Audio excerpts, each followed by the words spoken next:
reprenons on va prendre notre livret. Hein. J'ai ouvert la page 6 et on a lu ensemble le prologue. On va tourner la page. On va tourner la page et on va tourner la page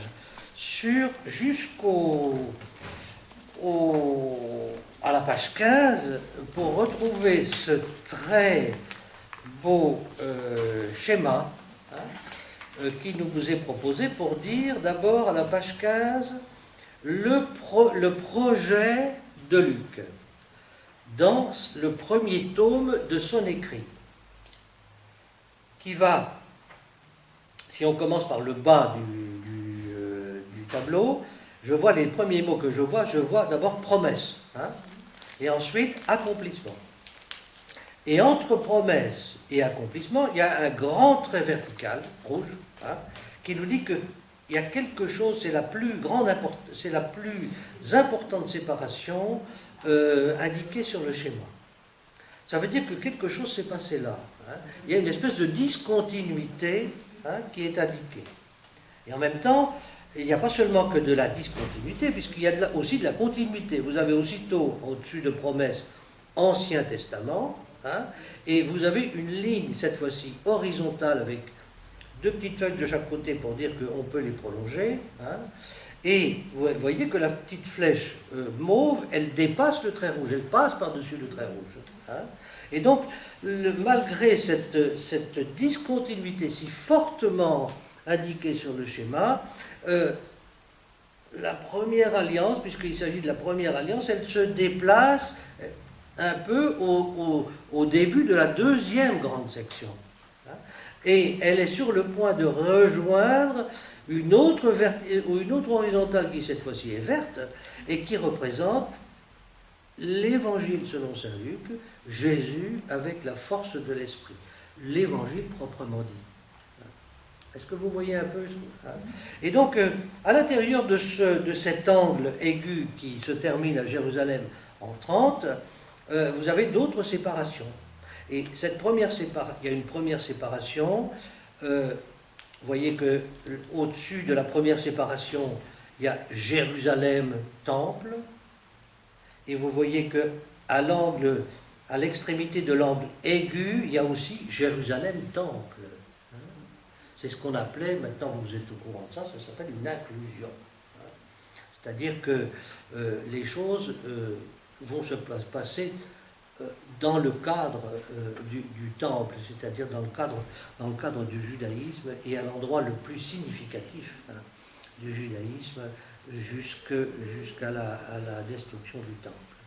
Je reprends encore la première colonne. Avant, entre les deux verticales rouges, temps d'Israël, première alliance, promesse, qui dépasse vers la deuxième, et dans la deuxième, je vois enfance de Jean-Baptiste et Jésus. Puis, mission de Jean-Baptiste, début de la mission de Jésus. C'est ce que nous avons lu la dernière fois. Hein. Et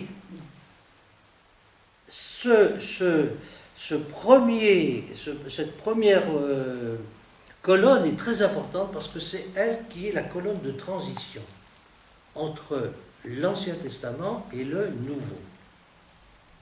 Les choses vont interférer, les choses vont se tuiler à cet endroit-là. Hein. Et c'est ça le projet de Luc dans la première, ce que nous appelons nous l'évangile de l'enfance. Dans son esprit, c'est pas de nous raconter d'abord l'enfance de Jésus, c'est de nous montrer comment l'Ancien Testament et le Nouveau Testament vont se tuiler à certains moments. C'est pour ça que j'ai mis au tableau un certain nombre. Malheureusement, on n'aura pas le temps de faire cette étude d'une manière très détaillée, mais si vous relisez chez vous l'ensemble de ces deux chapitres, vous allez vous apercevoir que continuellement, tout au long du récit, il y a des gens, il y a des personnages de l'Ancien Testament qui sont évoqués. Quelquefois, c'est une citation, quelquefois ils sont nommés d'une manière claire. Par exemple, le prophète Élie, hein, est nommé d'une manière claire. Hein. Quand on parle de la mission de Jean-Baptiste, il sera dans la puissance d'Élie. Hein. Bon, et par exemple la prof Anne et Samuel, hein, vous n'allez pas voir le mot d'Anne hein, dans les... Alors vous allez dire, mais c'est la grand-mère de Jésus. Non, c'est pas la grand-mère de Jésus, c'est la mère de Samuel. Hein. Anne est évoquée d'une manière très importante dans toute cette partie, parce que c'est le cantique d'Anne qui va servir de canevas à la Vierge Marie pour son Magnificat. Et ce n'est pas apparent dans le texte, c'est sous le texte. Hein. Sarah et les matriarches. Vous savez, les mères, les fondatrices hein, du peuple juif. Hein. Les épouses d'Abraham, d'Isaac et de Jacob, hein, qui ont toutes eu des problèmes pour avoir des enfants. Hein. Problèmes de stérilité. Hein. Et elles sont évoquées comment?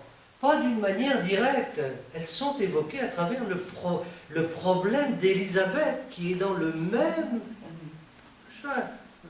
Donc, si nous ne prenons pas le temps d'examiner tout ça, une grande partie du sens nous échappe.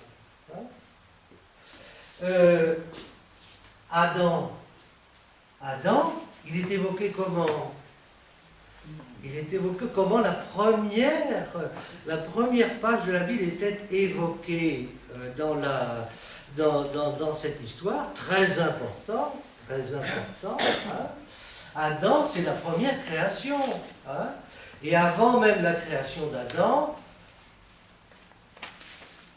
l'Esprit planait sur les eaux, comme l'Esprit va planer sur la Vierge Marie. Comme l'Esprit qui prend la forme, vous savez, dans l'Exode, je n'ai pas marqué l'Exode, mais j'aurais pu marquer l'Exode aussi. Hein. Ici, comme sous l'Exode, l'Esprit prend la forme de la nuée qui accompagne. Hein. Sous ton ombre. Hein. Vous voyez un peu ça? Hein. Bon. Si nous ne comprenons pas, si nous n'essayons pas d'aller... Et Daniel, comment est-ce que le livre de Daniel arrive dans... C'est l'ange Gabriel. Gabriel, la première grande visite qu'il fait, c'est un prophète, ce que nous appelons le prophète Daniel. Hein.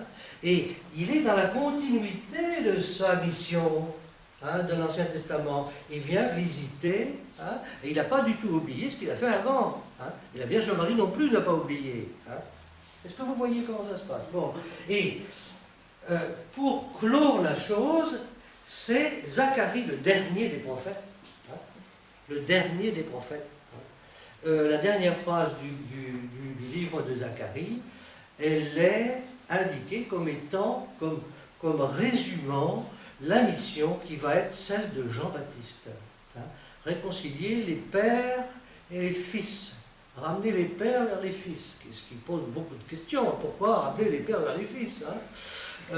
Et puis les rebelles hein, à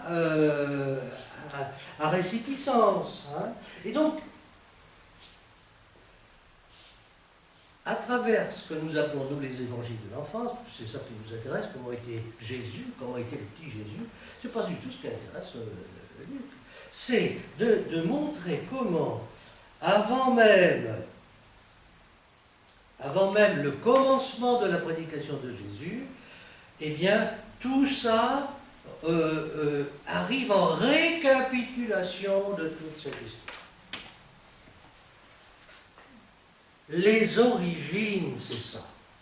C'est une partie de ça. Les origines, c'est tout. C'est la longue histoire du peuple de Dieu, et c'est aussi cette mystérieuse présence de l'Esprit qui ouvre la première création et qui va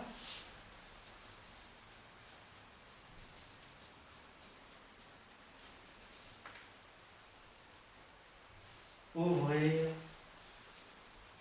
aussi la deuxième création.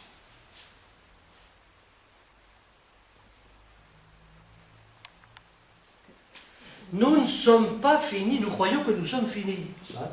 Mais pas du tout, nous ne sommes pas finis. D'ailleurs, ça nous est symbolisé d'une manière évidente, c'est que un petit enfant qui arrive et qu'on laisse, qui est recueilli par les loups, hein, eh ben, il n'arrive jamais à parler et s'intégrer après.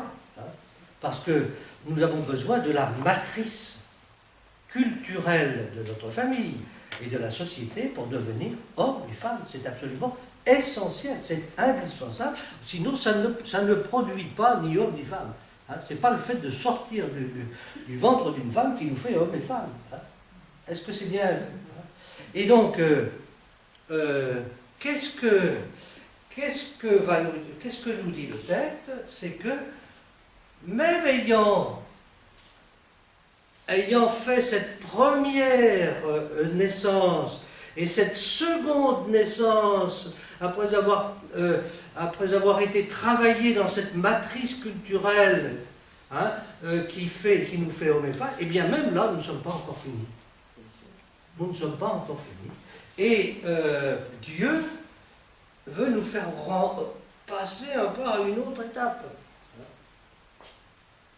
Et toutes ces étapes, eh bien, elles sont sous l'esprit. Sous l'esprit. J'ai fait plusieurs petites colombes parce que on n'est pas tellement habitué à ça. Mais vous savez, la dernière colombe, on pourrait dire que c'est celle de l'Apocalypse, hein, ou qui se termine la dernière page. L'épouse et l'esprit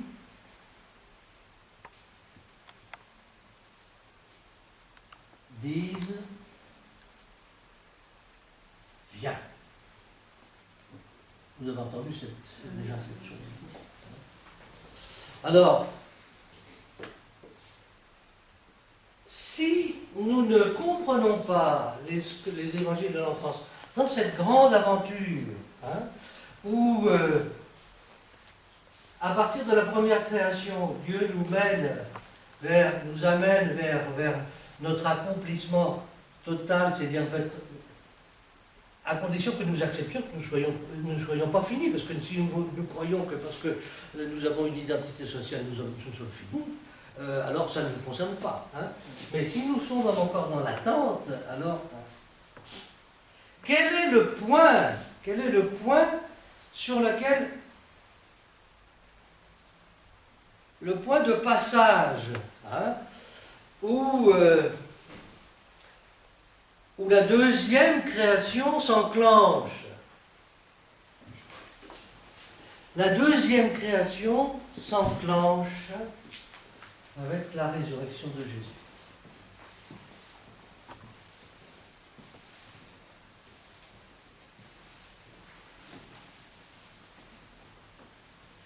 Saint Paul dit tout à fait clairement que c'est l'Esprit qui ressuscite Jésus. Que l'Esprit qui a ressuscité Jésus le ressuscitera aussi. C'est-à-dire, c'est... Et là, je vais mettre Marie. Marie. J'aurais pu mettre entre les deux un autre événement où l'Esprit est très important entre la résurrection de Jésus et l'Apocalypse, c'est la Pentecôte. Et c'est pas pour rien, hein, on va mettre la Pentecôte ici, on peut bien la mettre avec Marie, parce que vous savez que c'est aussi Luc qui nous raconte la Pentecôte. Hein. Et vous savez que... Non, mais c'est après la résurrection, la Pentecôte. Oui, c'est après la résurrection. Elle est mise à gauche. Ici, mais il manque pas assez de place. Hein. Mais ça a du sens que je mette Marie et la Pentecôte ensemble, parce que justement, Luc nous oblige à faire la boucle entre l'Annonciation et la Pentecôte. L'Esprit est présent sur Marie le jour de l'Annonciation, mais Marie est présente aussi le jour de la Pentecôte, lorsque Marie, dans le nouveau contexte de la naissance de l'Église, reçoit aussi l'Esprit et devient ainsi celle qui fait le passage. Hein? D'accord? Est-ce que c'est obscur ce que je dis ou ça? Ça éclaire pas mal de choses. Bon.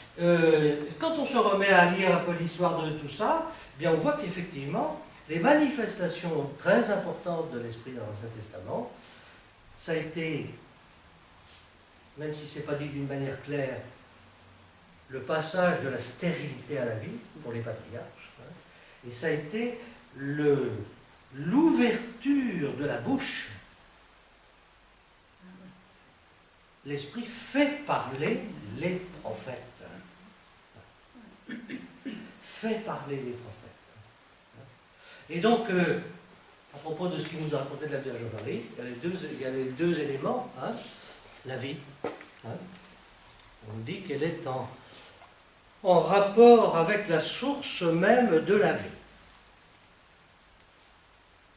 En transparence totale avec la source même de la vie. Et ce qu'elle est en train de concevoir, c'est la parole. La parole avec un grand P.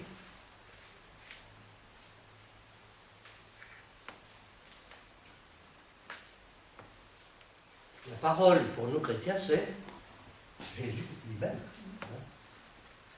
Et comme nous dira